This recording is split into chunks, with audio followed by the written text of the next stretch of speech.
नमस्कार दोस्तों, स्वागत है आप सभी का आपके अपने YouTube channel study for GK में। और आज के इस वीडियो में जैसा कि आप सभी देख पा रहे होंगे साथियों, बायोलॉजी अर्थात जीव विज्ञान के एक विशेष टॉपिक पर डिस्कस करने जा रहे हैं साथियों, जिसका नाम है साथियों स्वास्थ्य एवं पोषण। जी हाँ, स्वास्थ्य एवं पोषण से बनने वाले हमने उन सभी प्रश्नों को इस वीडियो में रखा है साथियों, जो एग्जाम में बार बार ट्रेंड करते हैं साथियों।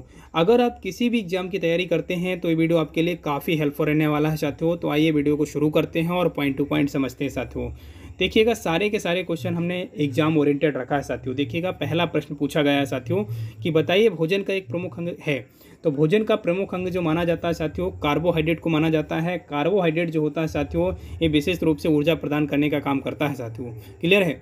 नेक्स्ट देखिएगा, सेकंड क्वेश्चन की ओर बढ़ते हैं साथियों कि कैप्सूल का जो आवरण होता है वो किसका बना होता है। बहुत बार पूछा गया प्रश्न है साथियों।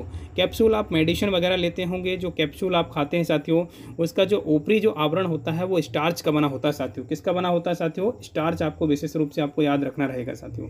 क्लियर है। नेक्स्ट देखिएगा, टॉप 25 क्वेश्चन की बात करेंगे साथियों इस वीडियो में हम। देखिएगा, और जी हाँ, वीडियो के लास्ट तक जरूर रहिएगा आप।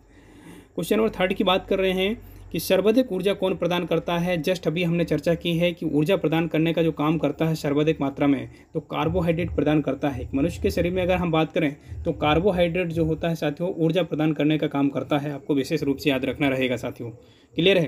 क्वेश्चन नंबर 4 में देखिएगा, क्वेश्चन पूछा जा रहा है कि प्रोटीन बनाने के लिए कितने अमीनो अम्ल आवश्यक होते हैं। शरीर में अगर हम बात करें, संपूर्ण शरीर में 20 प्रकार के अमीनो अम्लों की ज़रूरत होती है साथियों, जिसमें से अगर हम बात करें 10 ऑलरेडी शरीर जो क्रिएटेड करता है, और उसके अलावा 10 जो होते हैं शरीर अवशोषण कर लेता है। विशेष रूप से अगर हम बात करें खनिज या मिनरल्स के रूप में अवशोषित करता है साथियों। क्लियर है। तो अगर हम बात करें तो 20 प्रकार के अमीनो अम्ल पाए जाते हैं। विशेष रूप से आपको याद रखना है। इस क्वेश्चन का राइट ऑप्शन क्या लगाएंगे? प्रोटीन बनने के लिए कितने अमीनो अम्ल चाहिए होता है? 20 प्रकार के अमीनो अम्ल। क्लियर है साथियों, याद रखना है साथियों।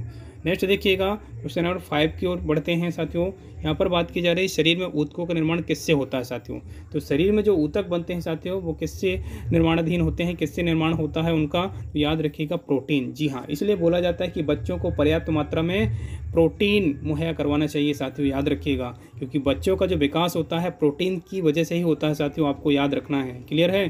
तो शरीर में ऊतकों का जो निर्माण होता है साथियों, वो प्रोटीन से होता है, और बच्चों में नई नई ऊतकों का निर्माण होता है साथियों। इसलिए प्रोटीन की आवश्यकता ये जो आपकी चाइल्ड जो अवस्था होती है उसमें ज़्यादा होती है साथियों। क्लियर है। वहीं अगर हम बात करें एंजाइम मूल रूप से क्या होते हैं साथियों, तो एंजाइम जो होते हैं साथियों मूल रूप से प्रोटीन के बने होते हैं, प्रोटीन होते हैं साथियों। याद रखिएगा।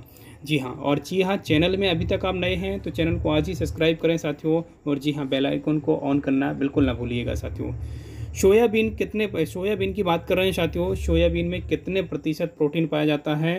तो याद रखिएगा, सोयाबीन प्रोटीन का एक बेहतरीन स्रोत माना जाता है साथियों। तो सोयाबीन में अगर हम प्रोटीन की बात करें तो साथियों इसमें लगभग 42% प्रोटीन पाया जाता है साथियों। और जी हाँ, याद रखिएगा, भारत में सोयाबीन जो उत्पादन करने वाला राज्य है साथियों, जो राज्य है आपका याद रखना है मध्य प्रदेश। जी हाँ, मध्य प्रदेश में सोयाबीन की खेती सर्वाधिक होती है। आपको विशेष रूप से याद रखना रहेगा।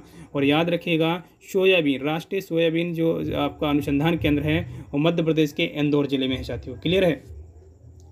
वहीं अगर बात करें क्वेश्चन नंबर 8 की, तो सबसे अधिक प्रोटीन किसमें पाया जाता है?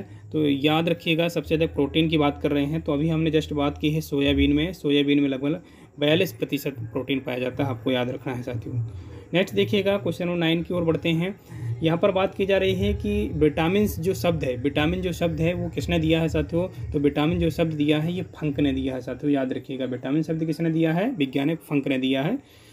क्वेश्चन नंबर 10 की ओर बढ़ते हैं। देखिएगा, कौन सा एक विटामिन ए का प्रचुरता? यहाँ पर बात की जाएगी विटामिन ए की। तो ऐसा पूछा जा रहा है इस प्रश्न में कि विटामिन ए किसमें प्रचुर मात्रा में पाया जाता है साथियों। तो अगर हम बात करें साथियों, आम जो होता है साथियों, मैंगो में अगर हम बात करें तो विटामिन जो ए होता है एक प्रचुर मात्रा में पाया जाता है साथियों। याद रखना है। जी हाँ, आम जिसे आप मैंगीफेरा इंडिका के रूप में जानते होंगे, विशेष रूप से आपको याद रखना है। आम विशेष रूप से आपको याद रखना रहेगा साथियों, ये अच्छा एक स्रोत माना जाता है विटामिन ए का। इसके साथ साथ विटामिन सी का भी स्रोत माना जाता है साथियों। क्लियर है। चलिएगा, इसके अलावा बात कर लेते हैं विटामिन सी का सबसे अच्छा स्रोत यानी उत्तम स्रोत की अगर हम बात करें तो आंवला माना जाता है साथियों। याद रखिएगा, आंवला विशेष रूप से आपको याद रखना है। आंवला जिसे आप डॉक्टर प्लांट के रूप में भी जानते होंगे साथियों। क्लियर है। क्वेश्चन नंबर 12 की बात कर रहे हैं। यहाँ पर देखिएगा कि कौन सा विटामिन प्रतिरक्षा प्रदान करता है साथियों, इम्यूनिटी की बात कर रहे हैं। तो यहाँ पर बात कर रहे हैं साथियों, विशेष रूप से याद रखिएगा कौन सा विटामिन जो है प्रतिरक्षा प्रदान करता है, विशेष रूप से आपको याद रखना है। तो राइट ऑप्शन आपको याद रखना है साथियों, विटामिन ए की बात कर रहे हैं साथियों, याद रखिएगा, विशेष रूप से आपको याद रखना है। चलिएगा नेक्स्ट देखिएगा, यहाँ पर बात कर रहे हैं क्वेश्चन नंबर 13 की। यहाँ पर पूछा जा रहा है आपसे कि बताइए कौन आयोडीन का सर्वोत्तम स्रोत है साथियों। तो यहाँ पर अगर हम बात करें तो आयोडीन की सर्वोत्तम स्रोत की अगर हम बात करें तो शैवाल जो होता है साथियों, जिसे आप एल्गी के रूप में जानते होंगे, एक आयोडीन का एक बेहतरीन स्रोत माना जाता है साथियों। क्लियर है। चलिएगा नेक्स्ट देखिएगा, क्वेश्चन नंबर 14 की ओर बढ़ते हैं। यहाँ पर बात की जा रही है कि पालक के पत्तों में किसकी जो मात्रा होती है सर्वाधिक होती है साथियों। तो पालक जो होते हैं साथियों, हरे पत्ते अगर हम बात करें तो पालक के जो हरे पत्ते होते हैं, जिसमें से अगर हम बात करें तो आयरन की जो मात्रा होती है वो सर्वाधिक मात्रा पाई जाती है पालक में साथियों। क्लियर है। तो याद रखना है पालक में सबसे अधिक मात्रा किसकी होती है साथियों, आयरन, जिसे आप Fe के रूप में जानते होंगे साथियों, याद रखिएगा। चलिएगा नेक्स्ट देखिएगा, यहाँ पर बात कर रहे हैं केंद्रीय खाद्य प्रौद्योगिकी अनुसंधान संस्थान कहाँ स्थित है साथियों। तो याद रखिएगा इसका राइट ऑप्शन आपको मैसूर लगाना रहेगा साथियों। क्लियर है। देखिएगा क्वेश्चन नंबर 16 की ओर बढ़ते हैं। टाइफाइड में कौन सा अंग प्रभावित होता है साथियों, बहुत बार पूछा गया है कि टाइफाइड जब हो जाता है किसी व्यक्ति को तो कौन सा अंग प्रभावित होता है। उसमें जो अंग प्रभावित होता है वो होता है आंत साथियों। क्लियर है। तो टाइफाइड में कौन सा अंग प्रभावित होता है साथियों, ये होता है आंत, विशेष रूप से आपको याद रखना है। और जी हाँ, कोरोना जिसे आप जानते होंगे, कोरोना में कौन सा अंग प्रभावित होता है साथियों, कमेंट बॉक्स में जरूर आप कमेंट करके बताइएगा साथियों। क्लियर है। देखिएगा यहाँ पर बात की जा रही हैजा का क्या कारण होता है। तो हैजा जो होता है साथियों, अगर हम बात करें तो ये जीवाणु यानी बैक्टीरिया द्वारा होने वाला रोग है साथियों, आपको याद रखना है। हैजा जो होता है बैक्टीरिया या जीवाणु द्वारा होने वाला एक प्रमुख रूप से रोग है साथियों, याद रखिएगा। ब्लड कैंसर को आमतौर पर किस नाम से जानते हैं। तो ब्लड कैंसर जो होता है साथियों, इसे ल्यूकेमिया के रूप में भी जानते हैं साथियों। क्या बोल देते हैं, ल्यूकेमिया बोल देते हैं साथियों। क्लियर है।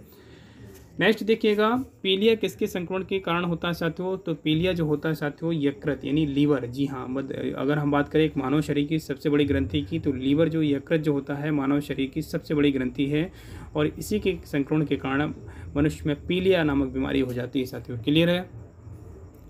नेक्स्ट देखिएगा, इंसुलिन की कमी के कारण कौन सा रोग होता है, बहुत बार पूछा गया प्रश्न है, आप डबल स्टार दीजिएगा साथियों। इंसुलिन जो होता है साथियों, इसकी अगर कमी की बात करें, इंसुलिन की कमी के कारण कौन सा रोग हो जाता है, तो मधुमेह रोग हो जाता है साथियों, याद रखिएगा, जिसे डायबिटीज़ बोलते हैं वो, ये आप साथियों। क्लियर है।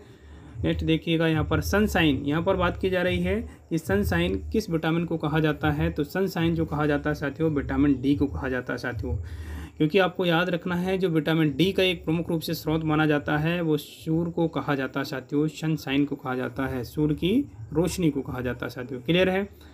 नेक्स्ट देखिएगा, यहाँ पर बात कर रहे हैं क्वेश्चन नंबर 22 की। यहाँ पर पूछा जा रहा है कि 14 वर्ष तक की आयु के बच्चों के विकास के लिए कौन सा सबसे अधिक महत्वपूर्ण है साथियों।